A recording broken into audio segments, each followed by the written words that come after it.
My roommate has been in the shower for over 4 hours now. I just found out why. I make my way down the hall and take the stairs down to the lobby, but even that doesn't seem far enough away, and so I make my way over to the McDonald's across the street.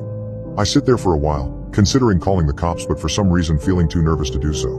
But even though there's hardly anybody in there, the place begins to feel suffocating, and I decide to leave, walking back out onto the empty streets. Almost immediately I get this feeling that I'm being watched, and I feel my gaze drifting up and towards the apartment. Soon I'm looking at my balcony and I see somebody standing there.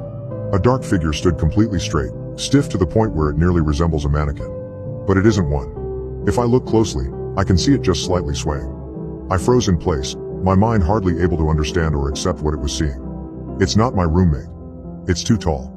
In fact, it's too tall to be anybody I know, its head nearly scraping the bottom of the balcony above. No matter how hard I tried, I couldn't make out any of its details. The darkness and distance may have been enough to explain that away. But there was something about it that drove me towards a different conclusion, that this thing simply possessed no details that could have been observed, that the only element of its composition was that of unadulterated darkness. Of course, my gut instinct was to get the hell away from it. But the voice in my head was telling me that if I were to try and run, this thing would end up following me. I went back into the McDonald's instead, locking myself in the bathroom as I finally dialed 911. I told the operator that somebody had broken into my place, but that I had gotten out of there without them noticing, but that they were still in there. It was the story that most accurately represented the situation without making me come across as crazy. The operator told me that they'd be sending somebody over, for me to hang tight. I left the bathroom, waiting at the table closest to the exit until I could see the red and blue lights cutting through the darkness. I went outside to meet the cops, looking up at the balcony to find it empty, though the door to the living room had been left open. They pelted me with a bunch of questions that I found difficult to answer. Is the intruder armed? Do I have an idea who it might be? What are their intentions? I told them I didn't know, that I couldn't figure it out, but they just kept on asking.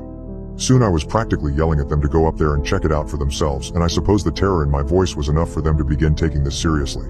They told me to wait by the entrance, and I watched on as they entered the building. I was out there for a long time, growing increasingly anxious at the thought of what they were going to tell me when they came down. A few minutes later, the silence was broken by a single, muffled gunshot.